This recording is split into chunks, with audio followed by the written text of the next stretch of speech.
All right, how you guys doing? Welcome to this week's edition of the eye test. Week what? Going into week 4, week 3. Guys, I don't know. Well, I do know what happened, and that's what we're going to talk about. Well, that's what I'm going to talk about. Hopefully, you guys will listen if I can get people to actually like subscribe and watch the video.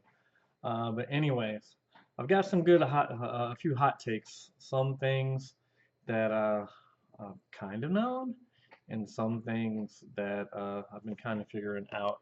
Because it's kind of I don't like to kind of like jump to conclusions, and I like to kind of see things and absorb them, and yada yada, blah blah blah. But I think I do a pretty good job of being able to see the kind of interconnectivity of things. Hence the eye test. I might not know the the intricacies and the X's of O's and X's and O's and stuff like that. I know I didn't say that right. But the feel. And here's my hot take about our defense. Our defense is a problem. I don't like this defensive scheme. I've never liked this defensive scheme. We don't have the players to run the scheme that we run. That is our problem. Everybody's pontificating and trying to figure this out and this and this and that and that. Um, all the way back to the first Super Bowl in 2019, uh, where we ended up losing that game.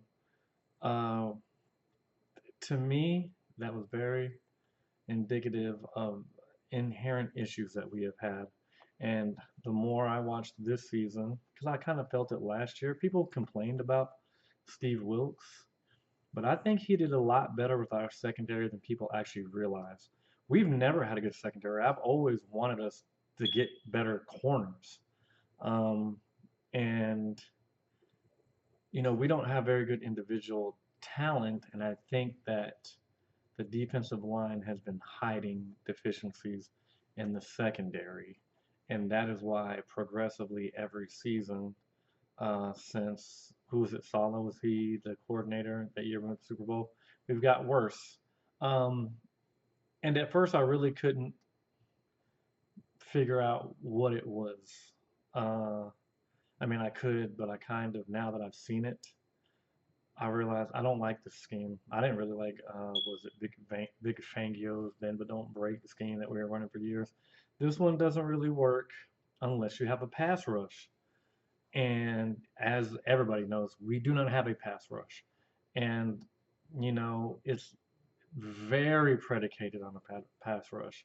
I remember that year when we got Nick Bosa, I was complaining because I thought we needed wide receivers.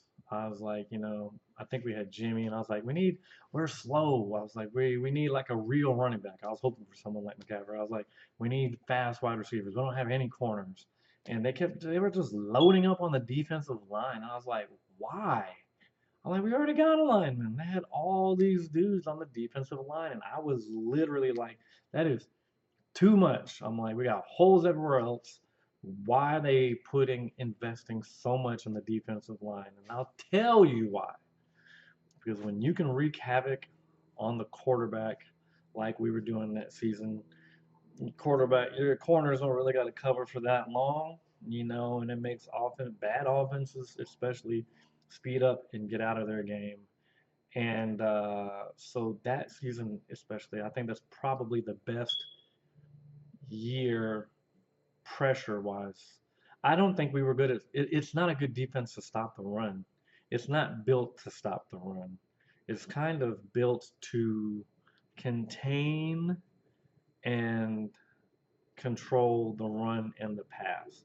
You put pressure on the quarterback if you can get pressure, and then you just don't give up big plays. I really kind of feel like that's the essence and the whole kind of structure of this defense. But it's very contingent on having a strong, not just a good pass rush, you have to have a strong pass rush.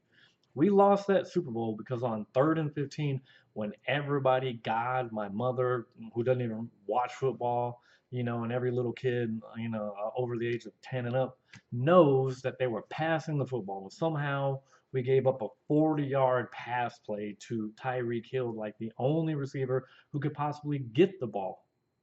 And people want to blame Jimmy for that Super Bowl, for the reason we lost. And I blame it on that defense blowing a 10-minute lead with 6 points left in the game when I think they kind of figured it out. And there's a lot of teams that know our defense. Andy Reid destroys our defense every single year. He has figured it out. There are a lot of coaches that know how to work our defense. The dude in Minnesota, he's done it twice now. He knows how to attack that defense. If you can't get pressure, they're going to eat you alive. Joe Burrow did it last year in Cincinnati. He was just standing back there and he was dicing us up because there's no pressure. Our corners are not good enough. What I'm not sure exactly schematically, I can't speak intelligently on it. I don't know what Steve Wilkes was doing with our secondary last year, but man, they were so much better, and we weren't getting pressure up front. But everybody wants the pressure. Why don't we have pressure? We don't have the players. It's some people say, oh, it's the personnel. I think it's a bad scheme because what do you do if you can't get pressure on the cornerback? Okay, they don't have any other way to manufacture turnovers or like if you were to take Nick Bosa and Fred Warner especially, off of this defense, we would be getting blown out of the building every single week because those two dudes are exceptional. They asked the two middle line, this defense, like this scheme, asked your middle linebackers to do so much. Greenlaw and Warner together are literally, they rely on them a lot in the pass and they rely on them a lot in the run. And if you don't have those kind of linebackers, on your team, you can't run this defense. And, Fred is out there by himself. He doesn't have Greenlaw to help him out. Uh, and which I'll kind of touch on that in just a second. And up front, they're not doing anything. Teams have schemed around the blocking. Outside of Bosa, they ain't really worried about anybody else.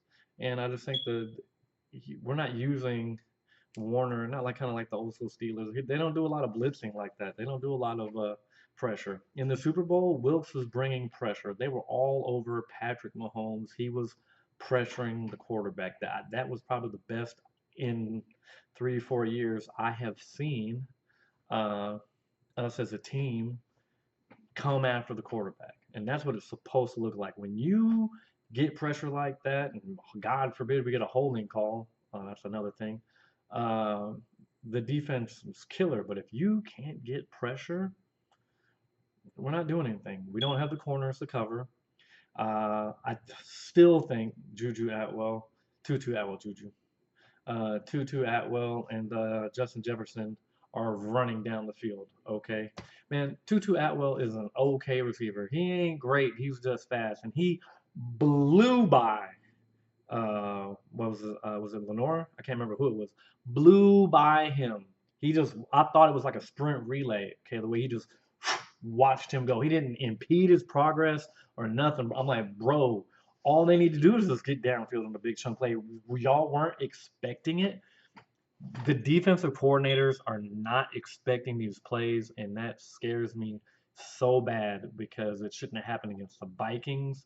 Okay, it shouldn't have happened against the Rams. When I'm playing Madden and I'm on the goal line defensively, I don't blitz or anything like that because the last thing I want to do is give up a deep pass to some receiver streaking down a field. It's always you just let them have the underneath, man. You don't do that, and I don't understand why we didn't have everybody covering Justin Jefferson.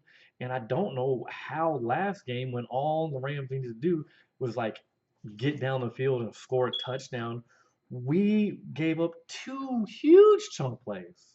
It's like crazy. Okay, so we don't have the personnel to run this defense. We don't have the personnel. Okay, even if Greenlaw was back, we still don't have the personnel because we don't have the D linemen to bring it like that. I don't know. I don't know. You know, skill. I don't know who's out there. I don't think we have them. I just don't feel. I'm not even sure. I don't know. Maybe putting Nick Bosa inside instead of outside would do it. Would help. Move him around on the line to create some kind of mismatches and stuff like that. Because offensively, the good offenses They make our defensive line disappear, and once that happens, we we don't have the horses. It's a weak defense against the run. Everybody gashes us against the run, screen passes and stuff like that. It's just that's the weakness of this defense. You can run screens. If you have a competent coordinator, they can kind of get run yards, and then they seem to always catch our corners slipping. They always give up big plays in games that they're not supposed to give them up. Okay, so that's our problems defensively. I feel these it's new defensive coordinator coaching a bad defensive system. Okay, and I don't say a bad defensive system, a flawed defensive system because I just don't like the idea of not being strong against the run. Uh, you know, if you're not going to draft corners, this system would maybe work if you had strong corners. We don't have. I don't care. I hear everybody out there talking about these corners. Hufanga's good. He's a good safety. I don't know about like coverage, but he's a good safety. I don't trust our corners. I don't trust our corners at all. I know last season I did. If Wilkes was a defensive coordinator, I would probably trust our corners more. But 2019, 2020, 21, I've never really been sold on our secondary. Um, so yeah, I think we got problems defensively. We should be able to beat the Patriots, but I don't know. The Patriots are just bad. The only reason why I think we should beat these guys, which gets me to the reason we should beat them, and that's the offense. I've been saying that like Brock Purdy is the truth, the whole truth, and nothing but the truth. And uh, Jawan Jennings, that's a grown man, okay? I've always felt that he is our best receiver, and I don't know why. I mean, I kind of understand why Kyle does what he does offensively, but I just don't understand why he doesn't work Juwan anymore. I've always thought he was more talented than Ayuk. Ayuk is kind of like just another dude. He's a good solid number two. I feel like I think I said this on one of my other videos. Debo and Ayuk are, they're like like you got like an A minus or whatever. Ayuk and Debo are B plus. Okay, they're B plus receivers. I wouldn't call them solid number ones. I think Jawan, he's not fast enough to be a true number one, but everything else that you need from a wide receiver, me being a wide receiver myself, yo, his routes are solid. He's always open. I don't know how, but that dude, they say he's always open. And you know what? He has the best ball skills on this team. He's money every time, every time, every time. Okay, so Kyle has to work this dude into the offense. When we get everybody back, it will be a travesty if he does not involve Jawan Jennings more. He's always been more money than Debo and Ayuk. Ayuk is dropping passes. And by the way, why is Ronnie Bell on the team? You can't be slow, short, and drop passes. I'm slow and short, and I think I can catch. I can get paid $1 million to do what Ronnie Bell did. Okay, there's no way it's just like a thing. I ain't trying to hate on anybody. He didn't just drop like one or two. I've seen him fumble and drop passes almost every single time that he's got on the field. And like, hey, we've got younger players, other players. Like they got Calvin. They say you don't know the plays. Okay, he's faster than Bell. Then you know what I mean? What's the difference? Put somebody out there who's probably going to catch it at least, whether he knows where he's supposed to line up or what, man. That dude's a liability. It's just a liability in the good offense. And if teams are going to sell out against Mason, you can tell that they're worried about Mason. If they're going to sell out against Mason like that, I'm not worried about us offensively. Uh, the receivers are gonna eat all year as soon as we get them all back, and that's how I think how the season's gonna turn out. We're just gonna have to outscore teams because I don't know what we're gonna do defensively. I feel like they are lost. Hopefully they can figure out what they're doing with these schemes, but offensively, Mason's solid, and teams are either gonna be worried about him or those receivers. And once we get back Debo, and once we get back uh, Kittle and maybe even Pearsall. Man, yeah, Jawan, Debo, Ayuk, and Kittle. Okay, they're gonna have to sell out against the run game, or they're gonna have to sell out against the passing game. They're not gonna be able to do both.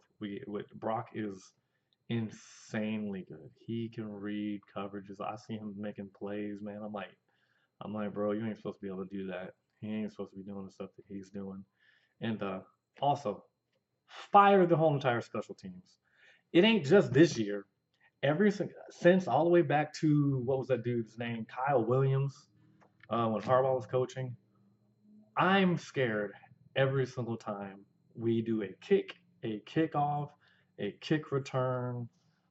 I'm in fear for my life because we're not going to make the field goals, or we're going to fumble the ball on the return, or they're going to give up a touchdown. It's like always. I don't know. I don't know. It was like, is our special teams on the cover of Madden? Because they are always screwing up. It is like, I don't know if could we have given up a blocked punt and almost gave up a kickoff return. I mean, it's like insane how bad we are. And I always remember all of our coaches when I was in school. They always harp on special teams, man. How are you a pro Super Bowl contender and have your special teams be bad, bad? They're not just bad; they're like horribly bad. No one would want anybody from our special teams anywhere near their team. I don't know why we can't find somebody. Somebody. We don't have anybody out there that can who's not a starter that can't catch or block. Go get any field goal kicker, anybody. I go get Janikowski, or Vinatieri. I mean, I know they're old, but they probably better than Moody. Moody scares me, man. I, I he seems like okay dude, but I wouldn't trust him to hit a boat if he fell. I mean, hit water if he fell out of a boat. Okay, I don't like the idea of 40-yard kicks. 20-yard kicks, I'm a little bit worried about him making. But those are just my views so far about this team. I think we're going to be fine. If we get Christian McCaffrey, that's just going to be icing on the cake. Offensively, I still think we're going to destroy people uh, as long as Kyle gets his head out of his butt with his play calling in some games. Defense, I'm worried, man, because I don't think we have the personnel to fit this scheme. And until we, either fix the corners or the safeties, communication or what, we're gonna keep having defensive problems. But thank God we're loaded on offense because man, we got some really good offensive players. All right. Uh, but yeah, that's it. If you guys have any comments or anything about the video, anything y'all like me to talk about, I think the Cowboys are playing the Giants. Y'all already know. I'm putting the Cowboys to take this L because, like I said when they played the Saints, if there's any team that knows how to lose a game, they should win. It's the Dallas Cowboys, and I can't even name anybody on the Giants outside of Daniel Jones. So, should they win? Yes. Will they? See you next week.